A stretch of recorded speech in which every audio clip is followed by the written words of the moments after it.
Ahí está, ahorita. Ya, vamos empezando. A ver, primero, recordando, voy poniendo el chat acá.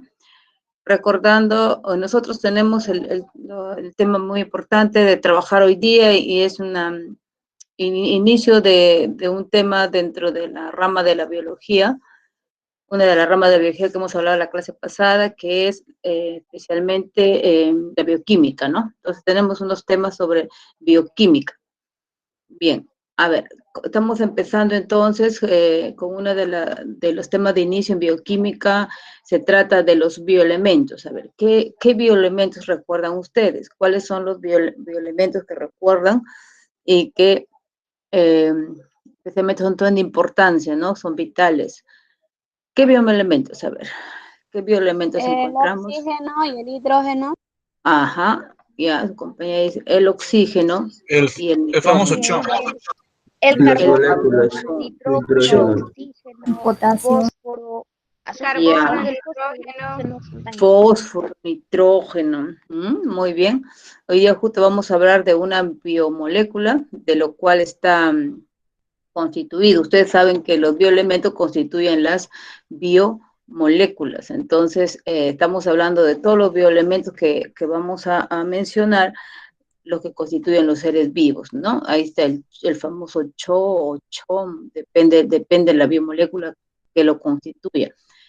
Entonces, carbono, hidrógeno, oxígeno. Esa es nuestra temática que vamos a trabajar y luego vamos a hablar de los carbohidratos, ¿no? De los carbohidratos y una parte de los lípidos. Entonces, la hemos dividido así, en dos clases tenemos que abordar todas esas temáticas y vamos a ir avanzando en relación a recordar los temas posibles que los puede venir también en su examen de admisión. ¿Ya? Voy a compartir un poco la pantalla, ustedes la misma que tienen ustedes en el material para ir recordando e ir precisando cuáles son esa parte que debemos estudiar. Ya son 42 alumnos, ya es suficiente para empezar. ¿Ya? Vamos entonces compartiendo la pantalla. Muy bien. Ya. Vamos viendo la parte que nos corresponde y vamos interactuando con lo que ustedes van contestando o van recordando. Bueno, hablamos de los bioelementos o también llamados elementos biogenésicos. La pregunta es la siguiente.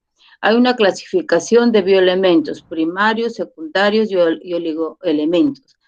¿Qué criterios ha tenido para poder clasificarlo en primario, secundario y los oligoelementos? A ver, ¿quién me dice? ¿Cuál es el criterio? El criterio de clasificación. Pueden escribir también en el chat lo que no alcanzan a tener el audio abierto. A ver, ¿qué criterio? ¿Por qué se ha puesto primario, secundario y oligoelementos? ¿Cuál es el criterio de clasificación? ¿Qué recuerdan sobre ello? A ver, ¿qué recuerdan sobre ello? O de acuerdo a qué creen a la abundancia en la tierra. Ya tenemos una respuesta, a ver, ¿será el cierto? Yolanda Rubio Ludeña dice a la abundancia en la tierra. A ver, otro más, otra opinión. Otra opinión. Según la traza y ultratraza. Según la traza. ¿Y qué es traza? A ver, ¿recuerdas? ¿A qué te refieres con traza? Por la cantidad en que la que se encuentra. Muy bien, Adriano, ¿en dónde? ¿Comparte con lo que dice Yolanda en la tierra? Así es. A ver, Adriano y Yolanda. Yolanda dice abundancia en la tierra y Adriano dice en la cantidad, que sí por ahí está, pero ¿en dónde? En la tierra, como dice su compañera Yolanda. A ver, ¿qué nos dice? Muy bien. A ver, Adriano, ahora Cris, está formado por 6 elementos. Esa no ha sido la pregunta, Cristian. Cristian todavía está despertando. ¿Cuál es el criterio de clasificación? Adriano dice, en los organismos vivos. Perfecto. Entonces ahí tenemos ya una respuesta importante, ¿no? Entonces, ¿cuál es el criterio de clasificación? Como dice su compañera Yolanda, dice por la abundancia en la tierra, pero no es en la tierra, ¿no? Abundancia, cantidad, como dice Adriano,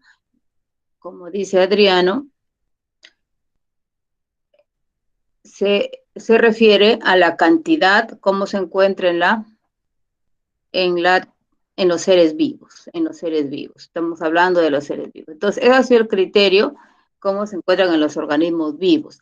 Muy bien. La determinación que se ha hecho en los seres vivos, de acuerdo a la cantidad o al porcentaje, como vemos ahí, el porcentaje de materia viva, y los que se encuentran en alto porcentaje, ¿cuáles son? Muy bien, Cristian. Muy bien. ¿Listo? En los organismos vivos, Adriano. Ya, esa ha sido la clasificación. El criterio es la cantidad. ¿Y cuál de estos bioelementos, según la clasificación en primarios, secundarios y oligoelementos, se encuentran en mayor cantidad en los seres vivos? Van despertando. Los primarios. Los primarios, Los primarios. Que tienen más peso, van a ser los vivos. Los que tienen lo que se encuentran en mayor cantidad, en los seres vivos, ¿no? En los seres vivos. Está constituyendo nuestra estructura, el organismo en sí, el organismo vivo. Entonces, esos elementos primarios se encuentran en 96%.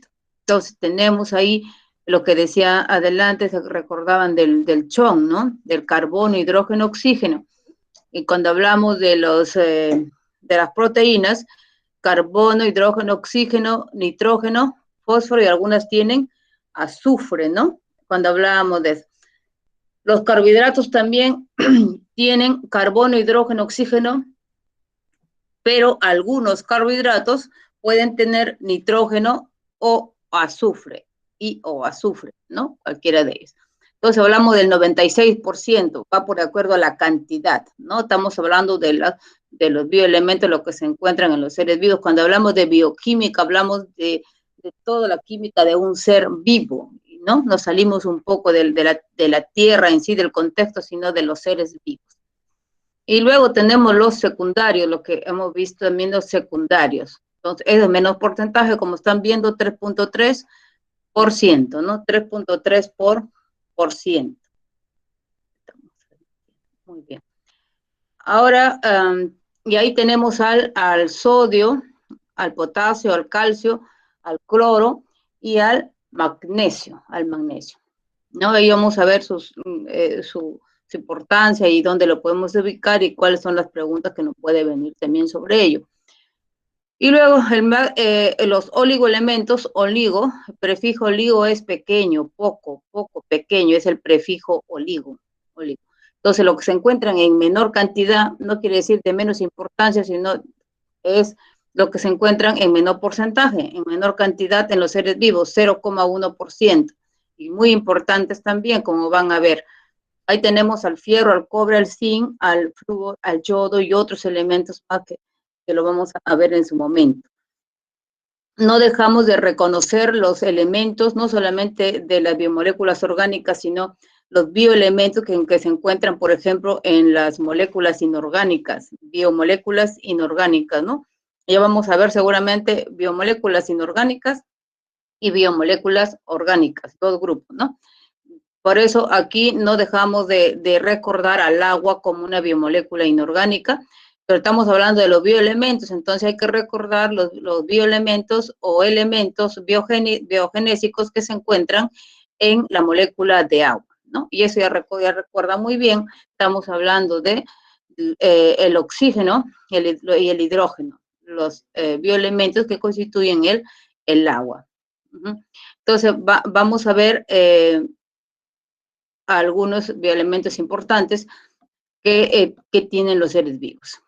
Y bueno, cuando decimos cuáles son, como lo hemos mencionado, cuáles son, tenemos ubicados en la tabla periódica los elementos primarios, ¿no? Los elementos secundarios y los oligoelementos, para que no se olviden a dónde pertenece y qué naturaleza tiene. En química seguro lo van a hacer la distribución de los bioelementos en la tabla periódica, y ahí vamos a ver en dónde se ubican esos bioelementos, y así como está en esta tabla, ustedes van a recordarle, ¿no? Dónde se encuentran esos bioelementos y qué naturaleza tienen, ¿no? De acuerdo a la ubicación. Tienen también ustedes un cuadro, ¿no? Un cuadro de primarios, secundarios, los elementos secundarios y los elementos, toda una serie de que vamos a mencionar a continuación, ¿ya? Estos son los bioelementos, famosos bioelementos. He sacado algunas imágenes para recordar. A algunos les gustan las imágenes y así recuerdan más, otros les gusta el texto. Bueno, para todo hay, cada uno tiene su estrategia cómo estudiar. Pero aquí se les ha puesto algunas animaciones, algunas imágenes para que podamos recordar rápidamente algunos bioelementos importantes. Por ejemplo, uno de los bioelementos que estaba mencionando es el calcio. El calcio. No vamos a olvidarnos que el calcio se encuentra en el caparazón de los moluscos, ¿no? En el caparazón de los moluscos, ahí encontramos calcio. Hablamos de los caracoles, ¿no? De los caracoles, las almejas que están en el mar y todo ello. Entonces, y otro punto importante del calcio, que eso nos han enseñado desde pequeños, que el calcio, pues es importante que está en los dientes, ¿no? En los dientes, y también está en el esqueleto, en los huesos, en el tejido óseo, Bien, en el caparazón, no se olviden, está como carbonato de calcio, ¿no? Formando el caparazón de los moluscos. Y también se encuentra, como ion, ustedes saben que especialmente las sales minerales forman iones, ya sea cationes o aniones, ¿no? Entonces, esos están especialmente en las reacciones que sucede, por ejemplo, en los músculos, contracciones musculares, nerviosas, y todos los procesos químicos que suceden en los seres vivos. También interviene el calcio. Luego, otro bioelemento que debemos acordarnos bastante es sobre el fósforo, por ejemplo. El fósforo, vamos a llegar también en la separata, en el material que tienen, el fósforo está constituyendo el ATP, ¿no? ¿Saben qué es el ATP? ¿Les han dicho en el colegio qué es el ATP o han leído ustedes qué es el ATP? Adenosín trifosfato, algo así, creo. Sí, pero muy bien. Y el mismo nombre dice adenosín trifosfato. ¿Cuántos fósforos tiene? ¿Es esa molécula, esa sustancia? 3. 3, porque también hay ADP también, ¿no? 3. ¿Y qué importancia tiene el adenosín trifosfato? ¿Recuerdan? ¿Por qué hablamos del adenosín trifosfato? ¿Qué importancia debe tener? A ver, ¿qué importancia? ¿Tiene alguna importancia? ¿Por qué hablamos del adenosín trifosfato? Adenosín, ¿en dónde interviene? ¿Cuándo lo han escuchado? Profesor, Para, la energía. a ver, ¿podía escuchar algo? Movimiento muscular, ya, ese lo utilizamos. ¿Qué necesitamos para el movimiento muscular? ¿Qué necesitamos para movernos? ¿Qué necesitamos? ¿No es como una Energía. Energía. Reacciones. Energía. Si ustedes revisan, nos dice que en los enlaces que unen esos 3 fósforos, los fósforos están unidos unos con otros, ¿no? Y en esos enlaces se acumula gran cantidad de energía. Cuando se rompen los enlaces de fósforo con fósforo, se libera gran cantidad de energía y el cuerpo lo utiliza, como dice su compañero, para las transmisiones musculares y para todas las reacciones, para todas las actividades de movimiento. Nos dice que el ATP es la moneda energética de todos los seres vivos.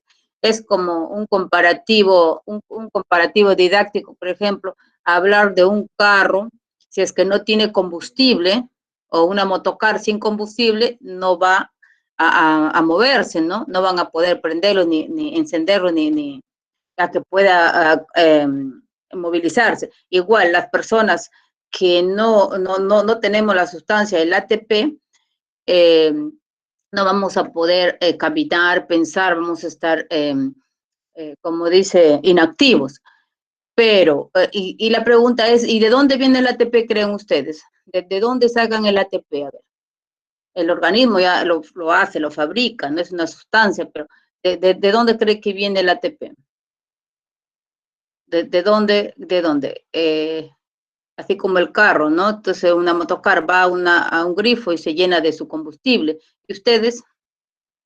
De los alimentos, de los carbohidratos. De los alimentos, sí, muy bien. Dentro de todos los alimentos, dentro de las biomoléculas importantes, la primera biomolécula que hacemos nosotros uso inmediato de la energía es de los carbohidratos, como dijo su compañero, ¿no?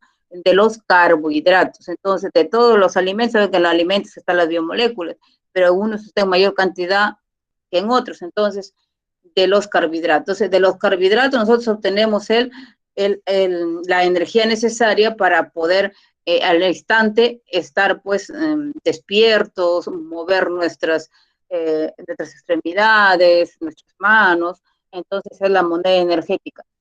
Y como están viendo, el ATP está formado de fósforo, Entonces el elemento importante de recordar es el fósforo, que constituye el ATP. Ya, eso también es tema que viene en las siguientes semanas, pero tiene que mencionarse para recordar, y siempre los vamos a hacer recordar. Entonces el ATP, fósforo, el magnesio, no se olviden de que constituye la estructura especialmente de la clorofila, ¿no? La clorofila es una sustancia que interviene ¿en dónde? ¿En dónde interviene la clorofila? A ver. ¿En dónde han escuchado sobre la clorofila? En las plantas. En las plantas. En el color de las plantas. Le da el color de las plantas. Muy bien, ¿no? El color verde de las plantas, la clorofila. La estructura de la clorofila, ahí le tienen la foto para que lo vean. En medio está el magnesio. Entonces hay que recordar siempre, el magnesio se encuentra en la estructura de la clorofila, que está en las plantas, que es una sustancia importante. ¿Para qué? ¿Para qué es importante la clorofila? ¿Solamente para que le dé el color verde? ¿Para qué creen que es importante la clorofila? A ver, ¿qué me dicen? ¿Por qué es importante la clorofila? ¿O para qué es importante? ¿Para qué? La fótesis. A ver, por ahí está la idea. ¿Quién lo completa? ¿Para qué es importante? Fotosíntesis. Para la fotosíntesis. Muy bien, hasta ahora sí ya para la fotosíntesis. Entonces, la clorofila es importante para la fotosíntesis. Ya vamos a ver, por ejemplo, para la producción de carbohidratos. ¿En dónde sucede la producción de carbohidratos? A ver, lo que vamos a ver luego. ¿En dónde sucede la producción de carbohidratos? Estoy dando puras preguntas de admisión nomás. ¿En dónde se producen los carbohidratos? A ver. ¿Se acuerdan? O así nomás salen los carbohidratos, aparecen como dice, espontáneamente. ¿Del calor? ¿Del calor? A ver, ¿saldrá del calor los carbohidratos? No. Por ejemplo. De la energía del sol. De la energía del sol. O sea que nosotros vamos a salir afuera y vamos a ponernos al sol y ya estamos alimentados ya. ¿Será cierto? No. ¿De dónde cree que sale? De los alimentos. De los alimentos. De los alimentos altos en grasa y harina. De las frutas, de las grasas, dice, o sea, a ver, entonces vamos a ir delimitando. Por ejemplo, hemos dicho que nosotros necesitamos una energía inmediata. Ustedes lo que han hecho es comer, por ejemplo, temprano, si es que van a comer después, ahorita su pan, ¿no? ¿Y el pan, de qué se hace el pan? ¿Alguien está con su audio? Harina. ¿De dónde vienen las harinas? ¿De qué conoces? El almidón. ¿De dónde viene el almidón? A ver. De la yuca. Del trigo. De la yuca, del almidón de yuca. ¿Alguien tiene su audio? Del plátano. ¿Alguien está con su audio abierto mal? Y no interfiere. A ver, avísenlo. Ahí ustedes lo pueden. Ahí está. Ya, ahora se arregló. Muy bien. Entonces estamos haciendo un entendimiento mental de dónde vienen, ¿no? Porque ya gracias a recordar la clorofila. Cierto, entonces los carbohidratos, especialmente los carbohidratos, no hablando de la grasa, que es otra situación, estamos hablando de los carbohidratos, la energía inmediata que tenemos, ¿no? Había hasta que nos duele la cabeza o no entendemos muy bien, nos cansamos con un dulcecito, ya te eleva el ánimo y comienza a elevar tu glucosa, ¿no? Estamos hablando de carbohidratos. Pero ¿dónde se hacen los carbohidratos? Los carbohidratos se hacen los vegetales. Y ahí se produce lo que ustedes acaban de mencionar hace un momento, se produce la fotosíntesis. En las hojas generalmente de los vegetales se produce la fotosíntesis. Pero para que se dé la fotosíntesis, ya vayan recordando cuando lleguemos a carbohidratos, ¿qué se necesita para que se dé la fotosíntesis? Y ahí vamos a ver la participación de la clorofila. clorofila, que no solamente es para que le dé color a la hojita, ¿no? Sino es importante y vital la clorofila en la producción de los carbohidratos, por ejemplo, en los vegetales, ¿ya? Ahí hay como 4 preguntas ya, 4 preguntas respondidas. Vamos entonces a seguir. El magnesio, importante en la estructura de la clorofila.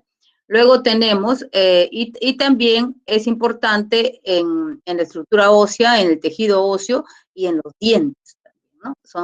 Forman electrolitos importantes en el organismo.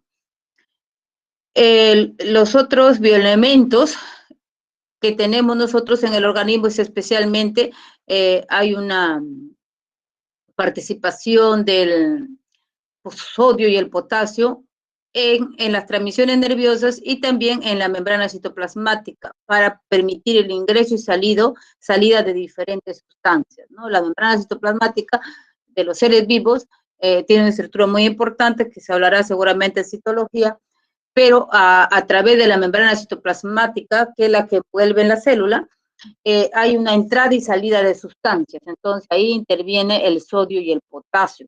Y ahí que es importante, si ustedes se habrán dado cuenta, en los adultos especialmente, aunque ahora también los jóvenes pasan por eso, algunos tienen algunas alteraciones en el riñón, metabólicas, y cuando ingieren mucha sal comienzan a hincharse, ¿no? Se hincha la cara, las piernas, y muchas veces es por ese desequilibrio, entrada y salida de agua de las células. Eso hablamos de la presión osmótica. La presión osmótica viene a ser la presión que ejerce el agua estamos hablando a nivel de las células, ¿no? Presión en una membrana semipermeable como es la membrana citoplasmática de las células. Entonces, cuando hay un desequilibrio de sales, generalmente por mucha sal se ingiere, no se comienza a hinchar. Pero ¿quién tiene que ver con equilibrio que debe darse entre la entrada y salida, por ejemplo, de agua? El sodio y el potasio. El sodio y el potasio, dos electrolitos o sales muy importantes en el metabolismo de los seres vivos y en la homeostasis para mantener el equilibrio interno, ¿ya? Entonces el sodio y el potasio es muy importante y de ahí que el sodio, ¿cómo lo tenemos nosotros? A ver, ¿de dónde lo sacamos el sodio? De la sal. De la sal, ¿no? El llamado cloruro de sodio. Si se da cuenta, la mayoría de los alimentos tiene cloruro de sodio, tiene la sal, pero como es el sodio es un elemento que se necesita en menor cantidad, ¿no? En menor cantidad. Por eso es que se echa pizcas nada más, ¿no? Y el que está mal de ese equilibrio del sodio, porque está hinchándose o algo así, tiene que quitar el sodio, ¿no? Porque es mucho exceso. Que no solamente en la sal directo, sino también está en algunas frutas, está en algunos alimentos. Entonces aumenta, más que lo que uno ingresa a la sal, pues aumenta la cantidad. Bueno, con este cuento no se van a olvidar, el sodio y el potasio, importante en los seres vivos. Importante en los seres vivos. Luego tienen acá unas estructuras, por ejemplo, pregunta de práctica y de seminario es el cobalto. El cobalto como bioelemento se encuentra especialmente en la vitamina B12, o también llamado cianocobalamina, ¿no? Se va a mencionar según las vitaminas. Acá lo mencionamos porque en la estructura de la vitamina 12 se encuentra el cobalto, ¿ya? Entonces vamos a hablar sobre el cobalto, que la vitamina, cuando toque vitaminas, pero aquí es una respuesta clara y precisa sobre la presencia del cobalto en la estructura de la vitamina 12. ¿Ya? Esa es otra pregunta. Luego tenemos, le he puesto acá 2 estructuras para que no se olviden, no para que me aprendan de memoria la estructura, sino no se olviden de estos bioelementos, que es el fierro y el cobre. El fierro y el cobre. Nosotros decimos que la sangre de los humanos es rojo por la presencia del fierro, ¿en dónde? En la estructura llamada hemoglobina, ¿no? La hemoglobina es una proteína. ¿De qué se encarga la hemoglobina? A ver, en el cuerpo, aparte de dar el color rojo a la sangre, por el hierro que tiene la hemoglobina. ¿Qué hace la hemoglobina? A ver, es importante esa pregunta básica para contestar. ¿En dónde se encuentra la hemoglobina y qué hace la hemoglobina? A ver. En la sangre. Consiste en captar el oxígeno. En las Se plaquetas. encuentra en la sangre. Transporta el Se oxígeno. encuentra en la... Transporta el oxígeno, ¿no? Transporta el En oxígeno. los trombocitos. Muy bien, Emanuel, muy bien, ¿no? Entonces, la función de la hemoglobina es una proteína que su estructura tiene fierro, y por eso estamos hablando acá, y eso le da el color rojo, ¿no? Y transporta el oxígeno. Pero también hay algunos organismos, como por ejemplo especialmente organismos como invertebrados acuáticos, que tienen su sangre no roja, sino tienen azul. Y de ahí viene la llamada hemocianina, cianos, el sufijo cianos es azul, ¿no? De eso viene niños cianóticos también, ¿no? Cuando se convierten a azul, cianos. Y el término es hemocianina.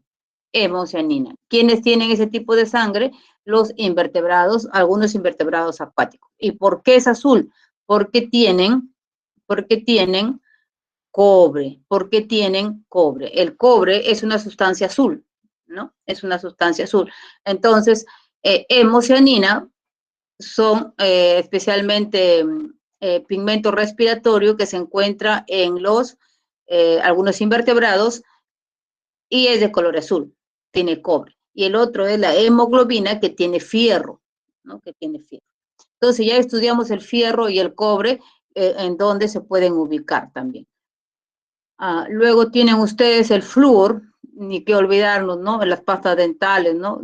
Tiene flúor, dice, es importante para la estructura de los dientes y también de los huesos, del tejido óseo, el flúor. Y ahora vemos que los pastas dentales tengan flúor, ¿no? El flúor es importantísimo en el organismo. La otra pregunta que también hay que recordar es sobre el yodo. El yodo. ¿En dónde se utiliza el yodo? A ver, en los seres vivos, en el hombre. A ver, ¿dónde lo utilizamos el yodo? ¿Dónde lo utilizamos el yodo? A ver, ¿qué me dicen? Los tiroideas. ¿Las tiroideas? En A las ver. hormonas tiroides. Sí, pero ¿en dónde lo utilizamos? ¿En qué parte se encargan de fabricar el yodo? ¿En dónde? ¿En dónde creen que se fabrica? Se fabrican las hormonas que está diciendo su compañero.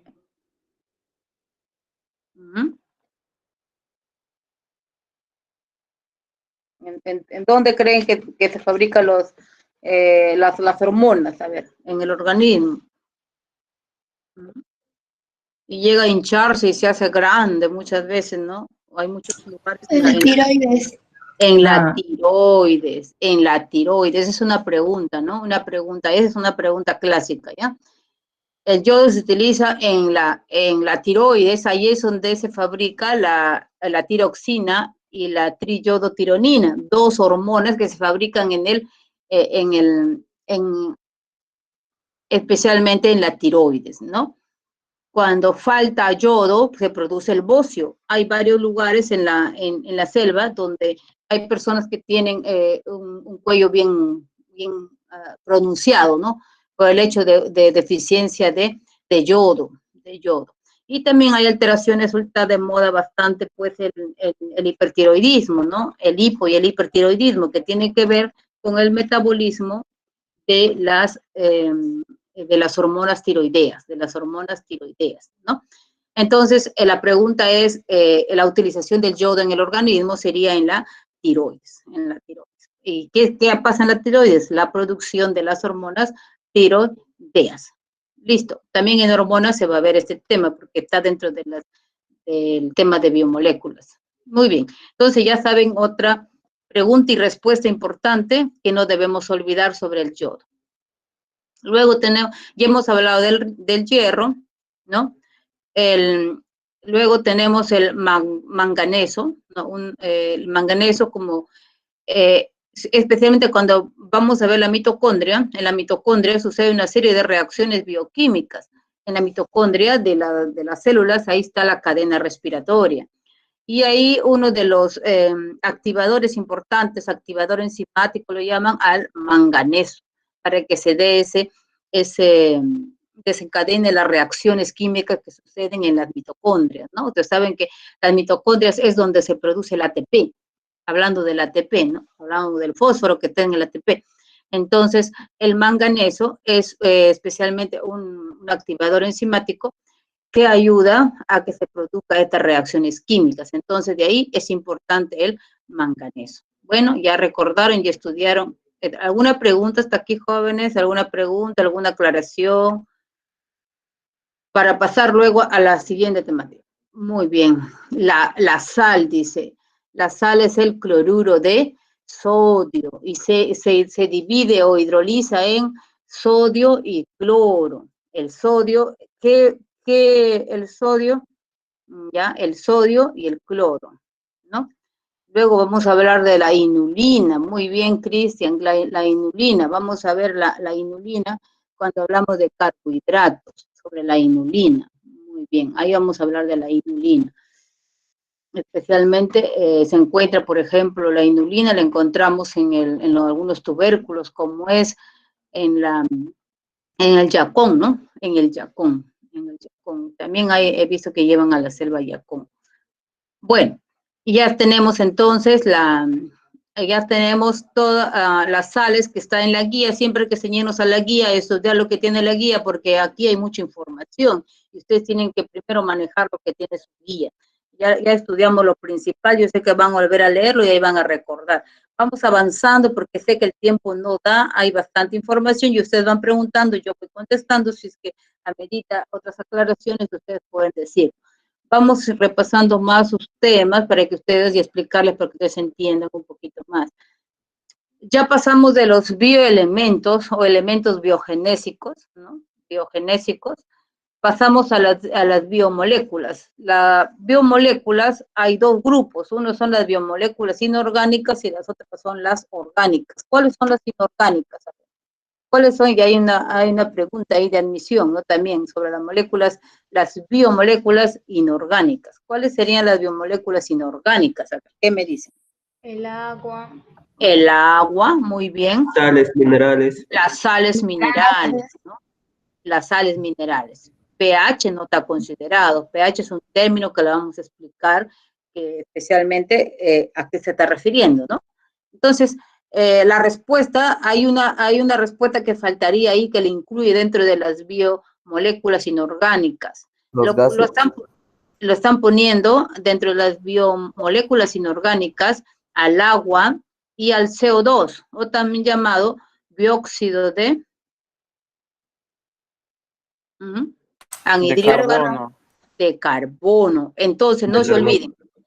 Ya, no se olviden esa respuesta que circula, que ya está, no hay preguntas que están en el banco, no se sabe qué los van a poner a ustedes, pero vamos a capturar la mayor cantidad de preguntas para que ustedes puedan tener esa solvencia clara, ¿no? Y vayan, todas las de biología, todas las preguntas de biología se resuelvan, ¿no? Porque esa es la idea, utilizar bien nuestro tiempo. Entonces, hablamos de las biomoléculas inorgánicas. Les decía que es el agua, es cierto lo que acaban de decir, las sales minerales, pero también es le consideran, y hay una respuesta para marcar sobre el dióxido de cloro o anhidro carbónico, también lo llaman, ¿no? O también CO2 o dióxido de cloro. Bien, entonces ahí tenemos agua, CO2, ¿ya?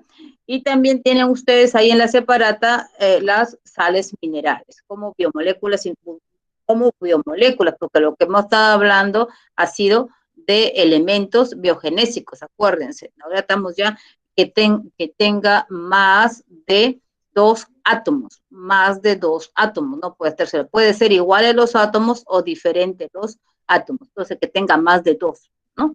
Hablando ya como molécula al agua. Bien, entonces, decíamos, dentro de las biomoléculas inorgánicas está considerado el agua. Las características marcan también la diferencia para que ustedes puedan hacer esa elección de su respuesta, ¿no? Lo consideramos al agua como un disolvente universal, ¿no? La capacidad para disolver una amplia cantidad de sustancias, ¿no? Una amplia cantidad de sustancias, especialmente moléculas orgánicas e inorgánicas, porque la mayoría de sustancias, por ejemplo, si es una sustancia orgánica, disuelve a otra orgánica, y así sucesivamente, pero esta molécula es capaz de disolverlo a las orgánicas e inorgánicas, entonces de ahí es importante el agua. ¿Y por qué sucede eso? Es por sus características que tiene el agua. Si ustedes se dan cuenta en la diapositiva, el agua tiene una forma peculiar, ¿no? Una forma peculiar. La estructura que estamos viendo es una estructura tridimensional, como si formara un triángulo, ¿no? En donde su ángulo entre enlaces, por ejemplo, como está compuesto de 3 átomos, entre los 2 átomos forman un ángulo, ¿no? De 104.5 grados. Ese le da el hecho de ser así, esa manera un poco triangular. A diferencia que los otros enlaces de las otras moléculas, ya sea del dióxido de carbono o de otras moléculas, es horizontal, su ángulo es 180 grados. Pero la gran molécula de agua, a quien le debemos ser vital para nosotros, esa estructura le da una característica especial para ser el disolvente que necesitamos para todo, ¿no? Bueno, la otra característica que van a ver ustedes es el carácter bipolar, o sea, tiene 2 polos, polo positivo y polo negativo. El polo negativo está en el oxígeno y el polo positivo está en los hidrógenos. Entonces es bipolar. También lo dice, no sé si está en el libro, dice carácter anfótero. Tiene un carácter anfótero. Entonces ese le da esa característica. El otro punto en cuanto al agua, porque de ahí se resuelven muchas preguntas, que el agua se disocia en dos iones. ¿Cómo se llaman esos iones, saben? ¿Cómo se llaman los iones en los que se disuelve el agua? ¿Cómo se llaman esos iones? Hidroxilio y protones. Hidroxilo y los protones, ¿no? Muy bien. Entonces, el hidroxilo vendría a ser el OH y el protón vendría a ser el hidrógeno, el protón. Entonces, el agua se disocia en 2 iones, positivo y negativo. Esa característica que marca también para el estudio del pH es importantísimo para el agua. El agua es el que se divide de esa manera, ¿no? Y ahora tenemos esa característica que tiene el agua de unirse a 4 átomos de agua, ¿no? Ese también lo hace esa propiedad importante que vamos a ver a continuación sobre el agua y cuáles serían las posibles respuestas a estas preguntas con respecto a las propiedades del agua. Bueno, si nos dijeran, según la guía, ciñéndonos siempre a la guía que tienen ustedes, la capacidad que tiene el agua de disolver cualquier sustancia es con la constante dieléctrica y la electronegatividad del oxígeno. Si uno se da cuenta, en la parte inferior les he puesto para que no se olviden, la constante dieléctrica es adimensional, no tiene dimensiones, es un dato adimensional. El agua es de 80, su constante dieléctrica, a diferencia del vidrio, la mica, el aire, que es mínimo, que es menos. Por ejemplo, el vidrio es de 5 a 10, el aire es de 1, el vacío es 1, o sea, esa constante dieléctrica que se le mide a estas sustancias es mínima en relación al agua, que es de 80. Esa característica que se ha determinado en el agua, su capacidad dieléctrica, lo hace ser un disolvente universal, ¿ya? Otra característica para que sea disolvente universal es la electronegatividad del oxígeno, la capacidad que tiene el oxígeno de atraer átomos. Eso es lo que mide la electronegatividad. Entonces, el oxígeno es negativo y atrae a átomos positivos. Entonces, eso le da el hecho de ser también disolvente universal. Bien, ese es en cuanto a esa respuesta ahí para poder tener claro. Luego tienen la tensión superficial. La tensión superficial, como hemos visto, hay algunos insectos, por ejemplo, para probar, y también ustedes no sé si lo han hecho en el colegio, y también por la experiencia misma que ven, si ponen un vaso y encima le ponen tiza o le ponen azufre disuelto, para que puedan observar esa tensión, esa fuerza que tiene la superficie del agua, y ponen algunos una navaja, un palito de fósforo, o algunos ponen otro dispositivo para que puedan ustedes probar de que en el agua no se ingresa rápidamente mientras no se rompa la tensión superficial. La superficie del agua, las moléculas están adheridas unas con otras, ¿no? Y hacen una fuerza ahí. Y esa se llama tensión superficial. Gracias a la tensión superficial, también algunos insectos no se hunden, esa es otra pregunta, ¿no? Hay algunos insectos que se posan en el agua, algunos insectos que le dicen zapateros u otro tipo de insectos que ustedes lo ven como si caminaran en el agua, no se hunden por el hecho de la tensión superficial, que es una fuerza que está en la superficie del agua. Y en la parte superior les he puesto un insecto ahí para que no se olviden, el insecto cuando está caminando encima del agua. Y bueno, profesora, para nosotros si caminamos no vamos a caer, porque nosotros tenemos mayor fuerza que la tensión superficial que tiene el agua, pero los que tienen menos pues van a flotar. Entonces, pero si hay una tensión superficial, y cómo se prueba, ya lo hemos visto en algunos colegios, seguramente lo habrán hecho el experimento, ustedes mismos se darán cuenta que se puede hacer fácilmente y ver que hay una fuerza encima de la superficie del agua. ¿Ya? Entonces eso se llama tensión superficial. Luego tienen el calor específico. El agua requiere una gran cantidad de calor para elevar la temperatura en 1 grado centígrado. Hablando en experimentos o hablando en la realidad, 1 gramo de agua, porque el agua también se pesa, ¿no? El agua se puede pesar. Entonces, 1 gramo de agua, especialmente un gramo de agua necesita una kilocaloría para elevarle a 1 grado centígrado. Y si comparamos nosotros, para no olvidarnos, el calor específico que tienen las demás sustancias, llámese alcohol, aluminio o el vapor de agua mismo, tienen menos de 1. Su calor específico menos de 1, o sea que necesitan menos cantidad de calor para elevar su temperatura a 1 grado centígrado. Y si quiere seguir elevando, pues va subiendo el calor. Entonces, si vemos ese cuadro, el agua es de 1. Una cal o caloría por gramo para elevarlo en 1 grado centígrado. Y si vemos los demás, está menos de 1. Esa propiedad que tiene el agua de su calor específico alto es importante para considerarlo pues el líquido vital, ¿no? Vital en los organismos vivos. Muy bien, ahí tienen un cuadro para que no se olviden, no es para que memoricen el cuadro, sino para que recuerden. He visto un cuadro donde se ve el calor específico de diferentes sustancias y del agua es 1. Pero ¿cuáles son las unidades? 1 cal por gramo de agua para elevar 1 grado centígrado la temperatura. ¿Ya? Profesora, ¿qué me dice de los barcos? ¿Cómo no se hunden? Si tienen más, la explicación está acá en la del barco, ¿ya? En la del barco. En el barco comencemos pensando en que comenzó a descubrirse cómo el transporte en el agua, ¿no?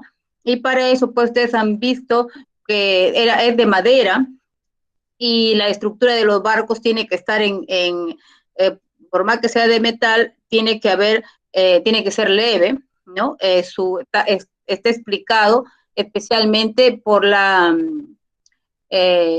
densidad, la densidad que tiene la estructura que va a estar en el agua, ¿no? Comenzó por el hecho primero de los pequeños barcos, como eran de madera, para que puedan tener menor peso, ¿no? Menor peso. Y eso, y en el agua, pues la cantidad es mayor en relación a un barco, hablemos, ¿no? A un barco. Pero si uno ve, los que tienen menor densidad son las que flotan. Y vamos ahí a que su compañero mismo, Junior Bautista, pueda recordar. Densidad, cuando hay una pregunta también de admisión, dice, ¿por qué el hielo flota? ¿Por qué el hielo flota? El hielo. Comparemos las densidades. La densidad, acuérdense por ahí, seguramente lo van a hablar también en física, densidad es masa sobre volumen, ¿no? La fórmula. Pero vamos hablando de la densidad. La densidad del vapor de agua es de 0,96 gramos por centímetro cúbico.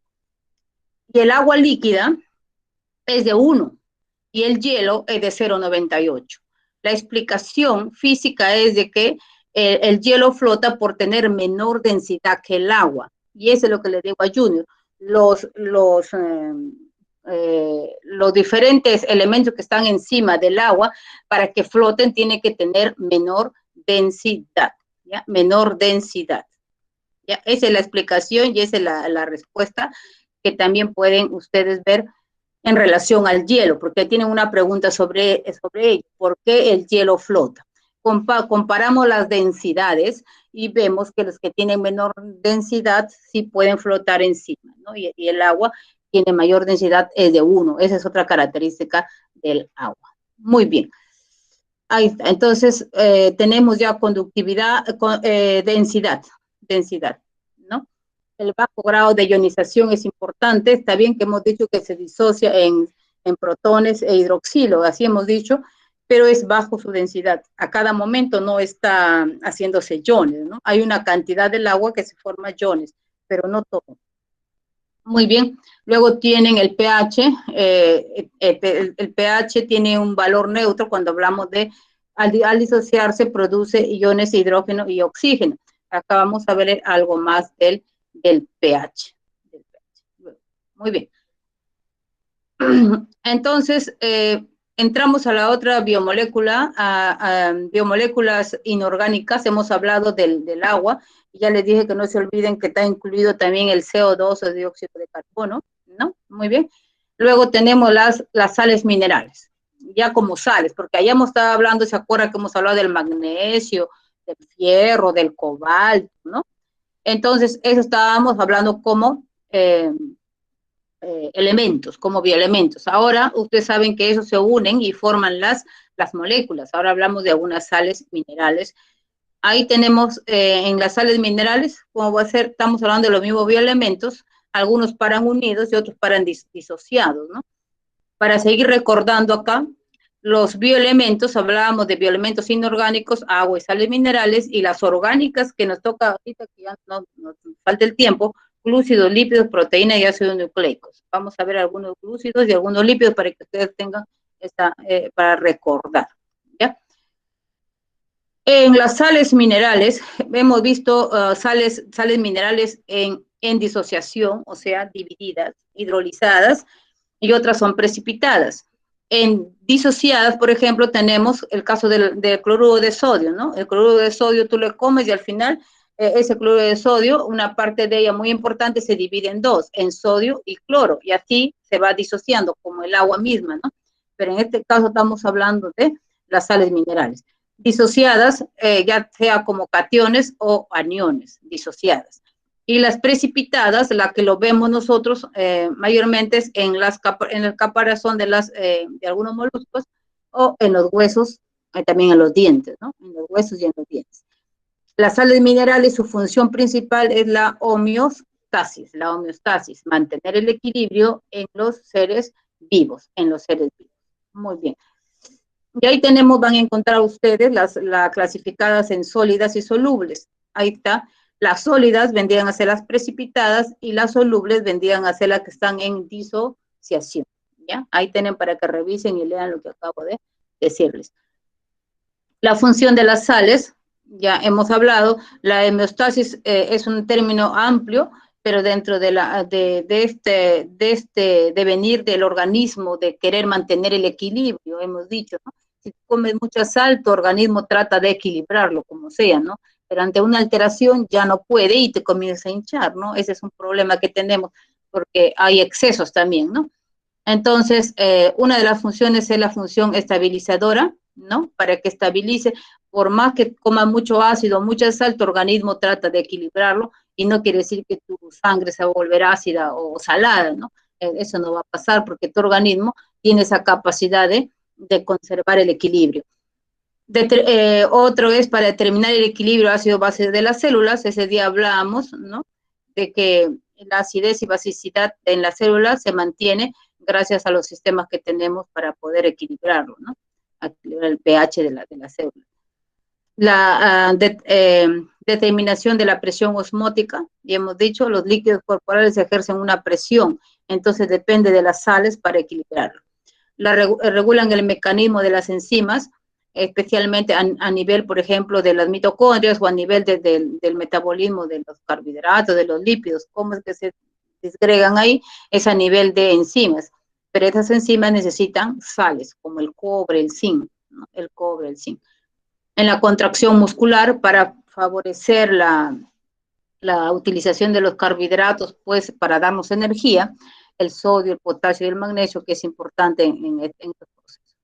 Conducción del impulso nervioso, ¿no? En las sinapsis nerviosas interviene el sodio, el potasio, el cloro también. En la estructura de los esqueletos, ya hemos estado hablando de los esqueletos, tanto el esqueleto óseo de los seres vivos, ahí tiene que estar el calcio. Muy bien. Y acá está el potasio. A ver, hablábamos no de potasio, no hablamos del pH. A ver, ¿qué mide el pH? ¿A qué se refiere el pH? A ver, ¿qué me dicen?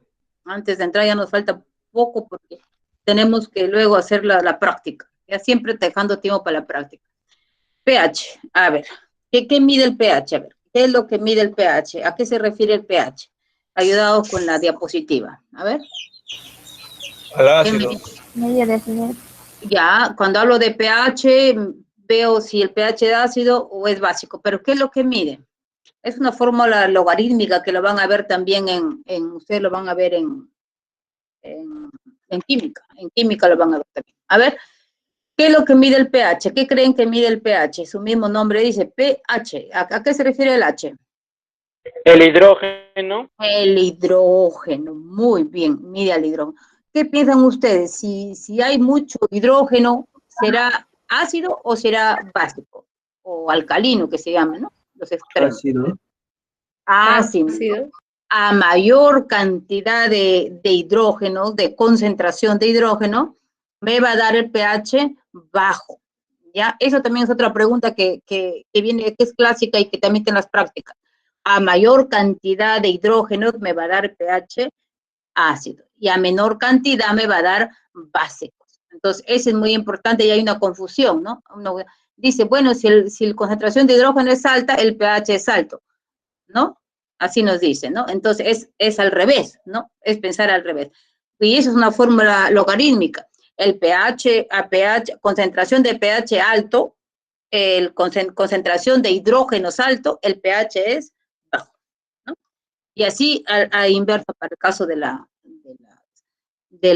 otro extremo que es la base. Bueno, para lo que no entendieron en su momento con el colegio, porque también lo han hecho en el colegio, si no lo entendieron, el pH mide la concentración, estamos hablando de concentración de hidrógeno, ¿no? Por eso dice, es el potencial de hidrógeno, el potencial de hidrógeno. Entonces, eso es lo que mide, la concentración, y se mide en términos de adimensionales de 0 a 14, de 0 a 14. Y en el centro está lo neutro, que vendría a ser el 7, el 7. Entonces, de 0 a 14 nos da la escala para medir el pH. Y ahí seguro van a estudiar los ejemplos, ¿no? Y bueno, y el pH del plasma sanguíneo, ¿cuánto es? 7,4, por ejemplo.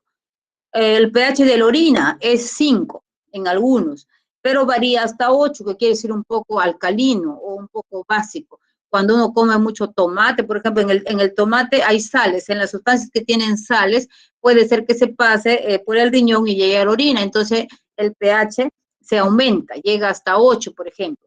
Entonces, en la orina es de 5 hasta 8. Hay algunos pH ligeramente ácidos, como 6,4, porque le hemos dicho que neutro es en 7, en el caso de la saliva, ¿no? O también llega a ser neutro. El pH, si ponemos un pHímetro en la boca para ver el pH de la saliva, vamos a ver que generalmente 7, pero algunos es más bajo, hasta 6,4, que es normal, ¿no? De 6,4 a 7, ¿ya?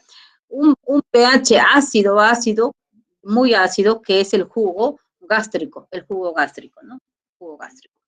Bien, y arriba tienen algunos ejemplos más en la tabla para que ustedes puedan revisar. Entonces, concluyendo, el mismo dice pOH, potencial de hidrógeno, la concentración de hidrógeno.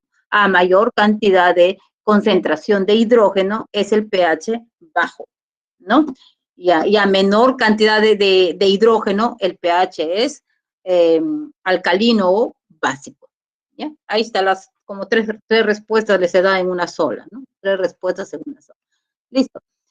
Terminamos pH, ahora vamos a ver las biomoléculas orgánicas, ya tenemos poco tiempo, vamos a ver las moléculas orgánicas, especialmente los carbohidratos, y ahí hay que recordar en los carbohidratos.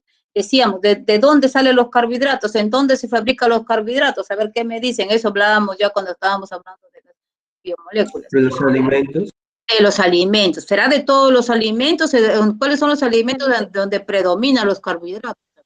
En los vegetales. De los vegetales. Los vegetales, muy bien. Ahí en la base, ¿no? Por ejemplo, en el trigo, del trigo sale cantidad, ¿no? Carbohidratos. ¿Qué sale del trigo? A ver. ¿Qué alimentos es? ¿Qué alimentos? La harina, ¿no? Y de la harina salen las tortas, los pasteles, el pan, ¿no? El pan. Muy bien. Entonces, recuerden, y si viene de los vegetales, en los vegetales tiene que fabricarse los carbohidratos. ¿En qué reacción se fabrican los carbohidratos? ¿Cómo se llama esa reacción? Donde interviene la clorofila. ¿Cómo se llama la reacción? Ya se habían recordado eso ya. ¿Cómo se llama? La reacción en donde interviene la clorofila. ¿Cómo se llama? Fotosíntesis. La fotosíntesis. Y no se olviden, muy bien, al costado ponen fotosíntesis y tienen que poner ahí. Para la fotosíntesis se necesita varios insumos. Por ejemplo, el CO2 o dióxido de carbono. ¿Qué más se necesita? Más el agua. CO2 más agua. Esos dos componentes, pero solitos no pueden trabajar. Si es que no hay, ¿qué le falta ahí para que se dé la reacción de la fotosíntesis y se formen los carbohidratos? ¿Qué falta? Luz solar. La luz solar. La luz solar. Y un componente más, ya, la luz, ese hemos dicho, pero ¿qué es el otro que hemos estado hablando de la otra estructura que les he estado mencionando hace rato al inicio? ¿Qué falta? Ya tenemos CO2, tenemos agua, y luz solar. ¿Y qué nos falta? ¿Quién es el que recepciona la luz solar? ¿Quién cree que recepciona la luz solar? ¿Quién faltó? Carbohidratos. No, vamos a fabricar carbohidratos mentalmente. Los carbohidratos se fabrican de CO2 más agua, luz. ¿Qué falta? El magnesio. Ya, ¿dónde se encuentra el magnesio? En la clorofila. Clorofila, muy bien, excelente. Repasando, CO2 más agua, ¿no? Y luego ponen las flechas y arriba está la clorofila y la luz. La clorofila y la luz. Y como productos me va a dar los carbohidratos. Entonces tenemos reactantes, CO2, agua, la flechita. Y en la flechita va la luz y la clorofila. Y donde decía su compañera, cuando hablaba de clorofila, ya no se va a olvidar jamás. Dentro está el magnesio, ¿ya? Bueno, y nos va a dar producto final los carbohidratos. Eso no se olviden y seguramente van a poder repasar su fórmula de clorofila, que eso es importante, que no deben olvidar. Importante para poder entender esto.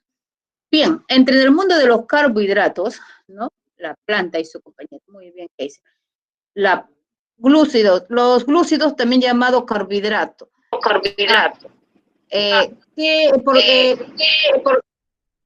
Hay una redundancia ahí ya está bien, se acomodó.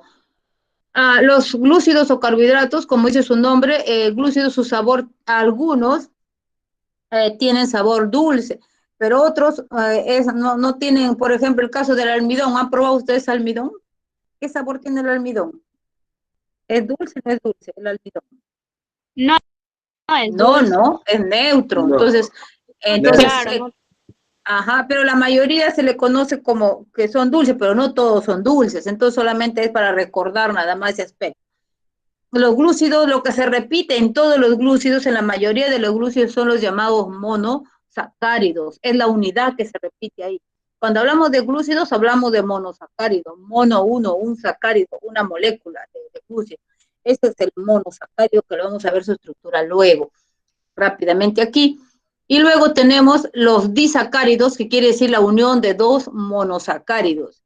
Y los polisacáridos es más de 10 monosacáridos, ¿ya? Más de 10 monosacáridos que lo vamos a ver aquí. Siempre hablando de estructura y hablando de la importancia y las preguntas. No se olviden que una molécula, 1 gramo de carbohidrato, ¿cuánto de energía me da? ¿Alguien recuerda? 1 gramo de carbohidrato, ¿cuánto de energía nos da?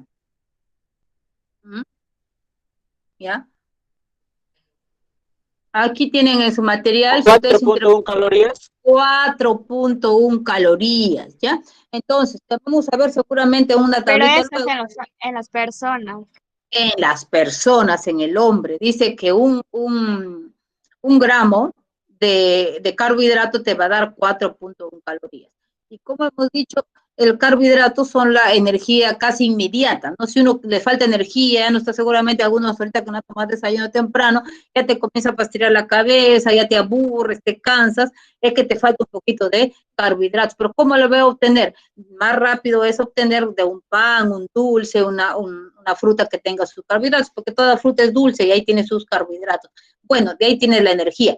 4.1, su función es energética, ¿no? La otra función es estructural. Constituye especialmente la pared de las células vegetales y también en los insectos también se encuentra. Encima de los insectos, la capita dura que tienen los coleópteros o los escarabajos, que usted lo conoce, eso durito que tiene ahí en sus primeras alas, esos son quitina. Eso me pregunta de admisión, la quitina. Es un carbohidrato, es formando la estructura de algunos organismos. Y también en los crustáceos, ¿no? Cuando ustedes van a comer algo sobre crustáceos y lo ven ese rojito que está encima, que queda cuando lo fríen, por ejemplo, queda rojito, los langostinos, ese durito, esa es la quitina en el caparazón de los insectos y de los crustáceos. Esa es pregunta de admisión de todo, hasta de mi época fue la quitina, ¿no? Hasta ahora sigo viendo la quitina ahí cuando hablan de la función de los carbohidratos. Entonces, es una función estructural, ¿ya? Luego tiene la de reserva, especialmente aquí sí esas preguntas son clásicas. Reserva. Hablamos de cómo se encuentran los carbohidratos, por ejemplo, en los vegetales. Ahí vamos a ver el almidón. En los vegetales el almidón y en los animales el glucógeno, ¿ya? Entonces, esa es otra función importante de los carbohidratos. En los vegetales se encuentra como almidón, estábamos hablando ya de los almidones, que es la base de todos los productos alimenticios, de muchos productos alimenticios. Ustedes recordarán, si comienzan a pensar en el pan, de dónde viene el arroz, de dónde vienen los fideos, la mayoría, vamos a hablar en los almidones, ¿no? De los almidones. Y en los animales, el glucógeno. ¿Dónde creen que se encuentra el glucógeno? Es otra pregunta también. El glucógeno, ¿dónde se encuentra en los animales o en nosotros el glucógeno? ¿Dónde lo encontramos? ¿Dónde creen que se encuentra el glucógeno? Hígado. En el hígado, muy bien, Cristian. En el hígado. En el hígado y en los músculos, esa es la respuesta, ¿no? En el hígado y en los músculos, no se olviden del almidón. Y en los vegetales, ¿dónde lo encontramos el almidón? En la raíz. Algunos en la raíz, que puede ser anabel raíz, también en dónde lo encontramos, ¿no? Puede ser en papa, en yuca, en camote, ¿no? En el maíz, en la mazorca de maíz. Bueno, tenemos toda una ubicación de los carbohidratos en los vegetales también. No se olviden del glucógeno. En la clasificación, ¿cuáles son las preguntas posibles acá para que no se olviden? Acuérdense que la siguiente diapositiva lo van a ver, pero uno es por la posición del grupo carbonilo, ¿ya? El grupo carbonilo, que en este caso estamos hablando de los carbohidratos, y este grupo carbonilo es ahí pónganle al costado CHO, o también grupo aldehído o grupo aldehído, CHO, el grupo aldehído. ¿Qué tiene que ver el grupo aldehído? El grupo aldehído, de acuerdo a la presencia del grupo aldehído, por ejemplo, en algunos carbohidratos se le dice las aldosas, ¿ya? Y por la presencia del grupo cetónico, C, 2 rayitas O, C, 2 rayitas O, CO, el grupo cetónico, Entonces hablamos de aldosas y cetosas, de acuerdo a la presencia del grupo carbonilo. Entonces, un representante de la aldosa es la glucosa y un representante de las cetosas es la fructosa. Estos son monosacáridos de 6 carbonos, ya lo van a ver luego. Monosacáridos de 6 carbonos, por ejemplo, son representantes nada más. Entonces, ¿por qué le dicen aldosas? Porque tiene grupo aldehído o grupo llamado CHO, ¿ya? ¿Y por qué le dicen cetosas? Porque tiene grupo cetónico, CO o C, 2 rayitas O, ¿ya? Eso no se olviden, por ahí apunten para que busquen y lo marquen en su separata. Luego tienen acá otra clasificación, otro criterio para clasificar los carbohidratos. Es de acuerdo al número de átomos de carbono. Y ahí tenemos, por ejemplo, si se trata de ese monosacárido tiene 3 carbonos, decimos que es una triosa. Prefijo tri, 3. Luego tenemos a la tetrosa. Tetro es 4 carbonos. Y ahí tienen ustedes uno de los ejemplos también de la tetrosa, es la eritrosa. Ahí tienen una respuesta también de una de las posibles preguntas. La eritrosa, la que está allá. Bueno, acá hay muchas preguntas, pero estoy diciéndolo la que está en el banco, ¿no? Eritrosa, la eritrosa. No sé, la tetrosa, uno de los ejemplos de tetrosa es la eritrosa, ¿ya? Un ejemplo. Y tetrosa significa que tiene 4 carbonos. Luego tenemos a las pentosas. En las pentosas, pento, ¿cuántos creen que tenga adelante? Pentosa. Pento, prefijo pento. ¿Cuántos carbonos creen? 5. 5. Y en la pentosa, perfecto. No se olviden, en las pentosas, ¿dónde se encuentran esos carbohidratos que tienen 5? Especialmente, se acordarán, se encuentra en el ADN y el ARN. ¿Cómo se llama esa pentosa que está en el ADN y en el ARN? A ver, ¿quién recuerda? Y por eso va el nombre también, ¿no? Que se encuentra en los ácidos nucleicos. ¿Cómo se llama esa pentosa? A ver. Que se encuentra en el ADN y en el ARN. ¿Cómo se llama? ¿Cómo creen que se llama? ¿Y cómo se llama el ADN? A ver. ¿Cuál es su nombre del ADN? Ácido desoxirribonucleico. ¿Y el otro cómo se llama? Ácido ribonucleico. Ah, muy bien. ¿Por qué ribo? Porque la ribosa. Entonces estamos hablando de la ribosa y la desoxirribosa. Esas dos palabras que he mencionado son pentosas, están clasificados dentro de los carbohidratos. Repasando, ribosa y desoxirribosa, de acuerdo a dónde se encuentran, en el ADN o en el ARN. La ribosa en el ARN y la desoxirribosa en el ADN. Entonces ahí tienen otra pregunta y respuesta más. Esas ribosas son pentosas y son carbohidratos. Tienen otra pentosa importante también, la que captura el CO2 en el ciclo de Calvin. Esa se llama la ribulosa, no se vayan a confundir. Ribulosa, la ribulosa, está en su separata también. Ribulosa. Esa es la que captura el CO2 en el ciclo de Calvin. No se olviden, el ciclo de Calvin es parte del proceso de la fotosíntesis. Entonces hablamos de la ribulosa. Repasando, pentosa, ¿no? Las pentosas, ¿quiénes son los representantes importantes? La ribosa, la desoxirribosa y la ribulosa. ¿Alguien está abierto su micrófono? Estamos en el momento crucial del aprendizaje de los carbohidratos, que es bastante. Estoy ayudándola a precisar y a explicar lo básico para que ustedes puedan entender.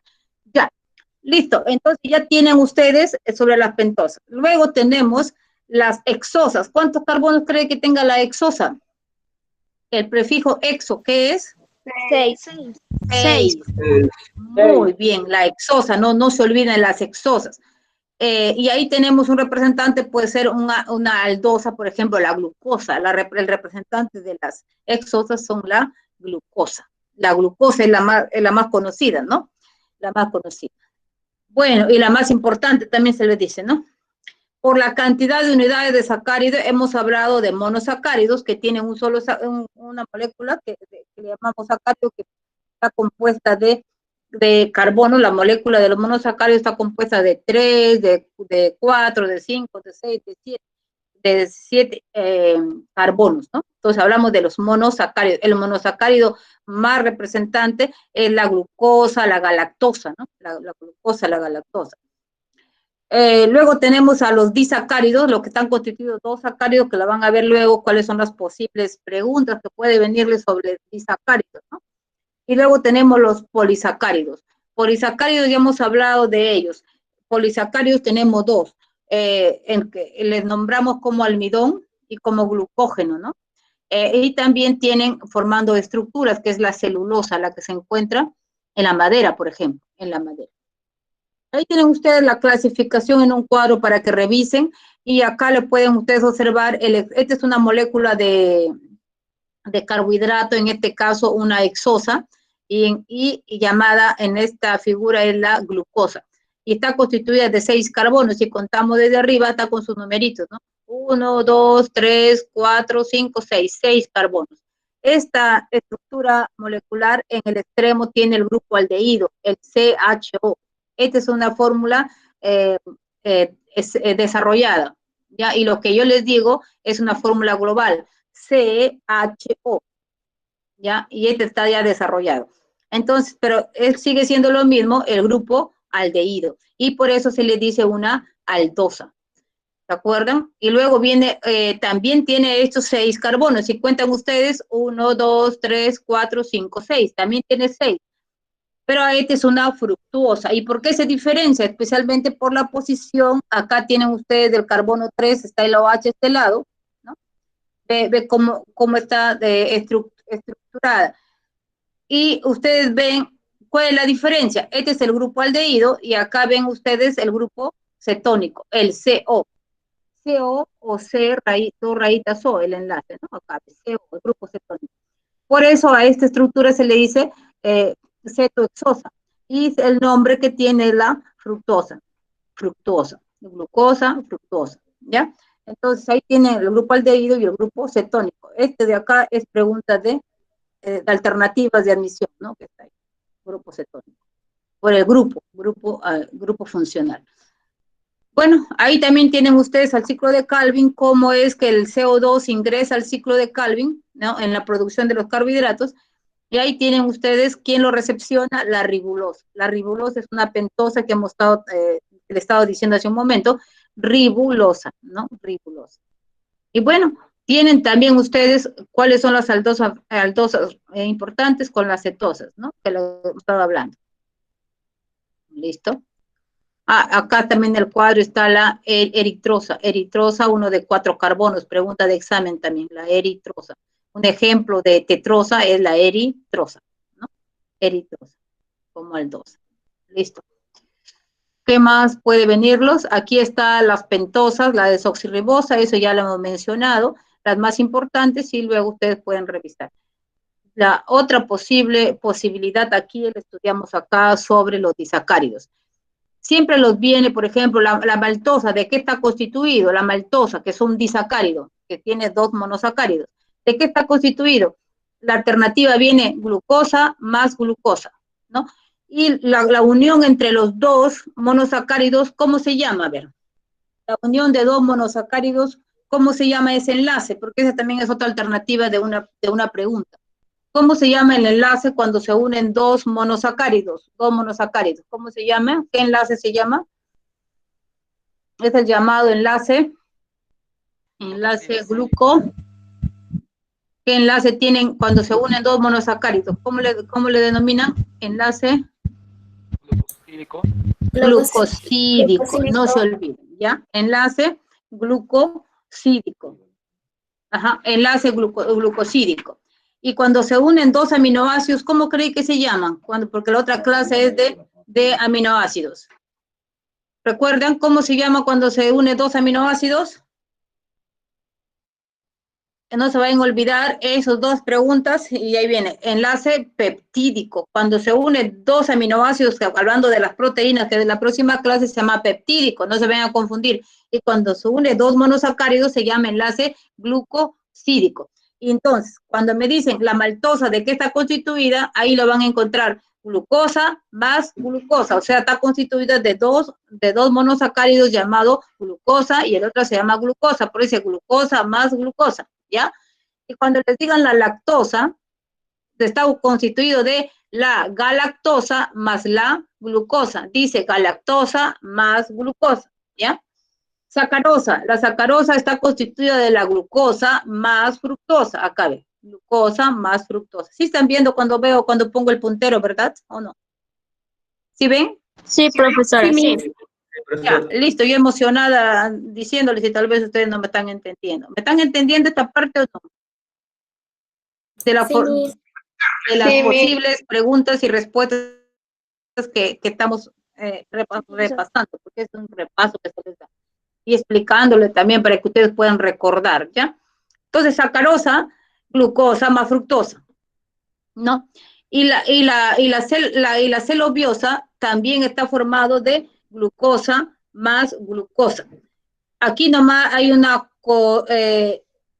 ya, muy bien, maltosa más, sí, es glucosa más glucosa. Perfecto. Entonces, ahí tienen ustedes cómo pueden estudiar esta parte de los disacáridos y qué es lo que lo puede venir.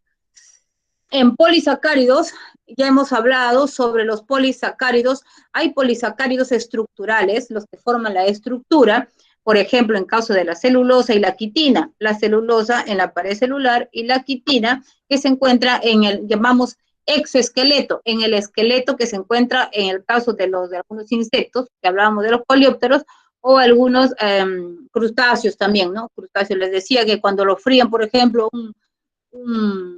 ¿cómo lo llaman ustedes? Un cangrejo, encima se vuelve rojo. Ese rojo es la quitina, ¿ya? Esa pregunta de admisión es desde mi época y ahora sigue dándose siempre, la quitina, ¿no? Es como un representante de los carbohidratos llamados estructurales. Y de reserva, hemos hablado del almidón y el glucógeno, ¿ya? Bueno, avanzo para poder continuar. Ahí van a ver los homopolisacáridos y los heteropolisacáridos. Eso lo vamos a ver. ¿Qué pregunta tienen acá en el caso de los almidones? En el caso del almidón, el almidón está constituido por dos subproductos. Uno se le dice la amilosa y el otro se le dice la amilopeptina. En su separata corrijan, ahí dice amilasa y no es amilasa. La amilasa, asa es una enzima. Todo que termina en asa es una enzima. Entonces sería la amilosa que se encuentra en 20% y la amilopeptina en 80%. Entonces la pregunta es, ¿el almidón de qué está constituido? De amilosa y amilasa. La diferencia entre uno y otro es de que la amilosa es lineal y la amilopeptina es ramificada, así como ven sus ramificaciones. Entonces, y ahí bien ustedes para que sigan posiblemente repasando un poquito más, ¿no? Bueno, y ahí tienen los heteropolisacáridos. En los lípidos, brevemente, para luego pasar a ver rápidamente sus ¿cómo se llama? Sus claves de sus preguntas. En los lípidos es una clasificación más compleja, pero en los lípidos simples podían ver ustedes especialmente la estructura y de qué está constituido, que es otra pregunta. Es cierto que los lípidos son de reserva, pero la energía es en mayor cantidad que aportan. Por ejemplo, acá ven la grasa son lípidos, aporta 9 kilocalorías por gramo de grasa. Entonces, esta es la que da mayor cantidad de energía, pero se encuentra en reserva, como están viendo ustedes acá, en los llamados adipocitos. Y ahí ven ustedes las diferentes propiedades que tienen los lípidos y sus características. Voy a pasar acá para luego pasar a las preguntas. la estructura de un lípido, si ustedes ven, está constituida, especialmente los lípidos simples, está constituido por una estructura donde acá ven ustedes una molécula de alcohol o llamado glicerol, acá ven. Es una pregunta también ahí de práctica, el glicerol. El glicerol está unido 3 ácidos grasos, que son parte de la estructura. Ácidos grasos, 1, 2, 3, está unido al glicerol. Entonces, los triglicéridos, que son los lípidos simples, está constituido de alcohol o llamado glicerol y de ácidos grasos. De estos ácidos grasos, hay ácidos grasos saturados y ácidos grasos insaturados, de acuerdo a la ausencia o presencia de hidrógenos, ¿no? Entonces, saturados, ahí tienen una lista de saturados y una lista de insaturados, ¿ya?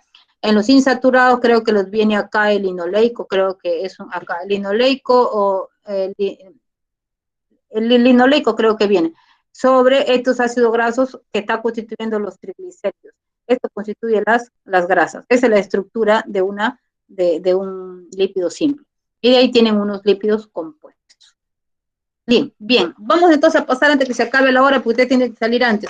Me van a poner nomás rápidamente ahí lo que ustedes piensan, pero con el número. Ya, jóvenes, antes que se termine la hora, tienen que salir un poquito antes para que entren a la otra aula, yo también. La número 1, ¿qué han puesto en la número 1? A ver, está fácil, ahí rápidamente quiero ver un Cristian, ahí vayan poniendo, y le escriben algunos ahí para que queden.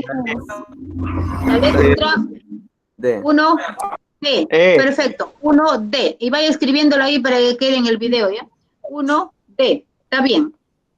2, La 2, La B. la B, ese está muy bien. 2B. A ver si me le escriben, ¿quién escribe más rápido ahí? A ver, ¿quién está escribiendo? Escriban en el WhatsApp para que tengan ahí la 1, la D, la 2, la B, la 3, la A, perfecto. Escriban ahí, muy bien, el que es más rápido le escribe, la 3, la A, ¿está bien? La 4, La C. 4, la 4, la C, la 4, la C, habla La de los 5, la cerdos. B. La 5, la inulina es la A, la 5 es la A, 5A. 6, acabo de decirle la 6. Glicerol. Glicerol, la B, 6B. 7, C. la C, Virgilio, la C, eso es una pregunta clásica también. 7C. 8, D. perfecto, D, nadie se confunde ahora. 9 es, hemos hablado de eso. La E. Ya, la E, perfecto, 9E, está bien. Ahora sí, la 10. La B. La B. La B, muy bien. Bien, la B. La 11. La C. La C, muy bien. La 11, la C, muy bien. Siga poniendo el que está ahí más rápido. La 11, la C. La 12 también les he dicho. Les estaba explicando sobre la 12. La letra. La letra A, muy bien. La 12, la A. La 12, la A, perfecto. La 13. La letra C, la letra C. La 13, la C. La 14, ¿qué letra era ahí? La 14. La B. La B, la 14, la B. La 15, la D. No se olviden, 15D. 16, amilosa y amilopeptina. Las 16. Estaba hablando de la amilosa y la amilopeptina. La A, profesora. La A, perfecto, buenos apuntes, la A, muy bien. La 17, que vamos a hacer la 17, la C, 17C. La 18, la C, 18C, para que vayan preparándose para la siguiente clase. La 19, les he dicho la 19 también cuando hacía una comparación de los enlaces. La 19, ¿cuál es? La D, muy bien, la D. Y la 20 es la B. La 20, revisen el cuadrito. La 20 es la B, el ácido linoleico. Bien, y ya más o menos les he orientado cómo pueden ustedes trabajarle las preguntas y revisar dónde están. Bien, jóvenes, ahora ya pueden desconectarse, que tengan buen día y sigan estudiando. Muy buen grupo, sigan trabajando. De la 8 nos dice el compañero, la 8 es la D. La 8 es la D. Gracias, pueden desconectarse los que tienen ya su... Gracias. Ya, Miss, gracias. Muy bien, ya continúen estudiando. Buen día, sigan chicos adelante.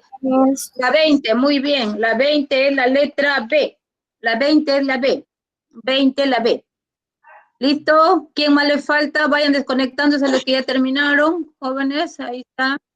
La 14, la letra B. La 14, la 15 es la letra D. Muy bien, 15 D, Almir. 15, Cristian, la 14 es la B. La 15 es la D. ¿Listo? Nos vemos, Cristian, nos vemos, Almir. ¿Hay alguien más que le falte? Ya, ¿no? Ya pueden ir al otro curso ya, ¿está bien? La 15 ya les dije la D, Almir, y ahora sí está. ¿Alguien más? Listo, jóvenes, nos estamos viendo. ¿Listo? ¿Alguien más le falta por ahí? ¿Alguien tiene algún número? Ya, muy bien, nos estamos viendo. Me quedan 7.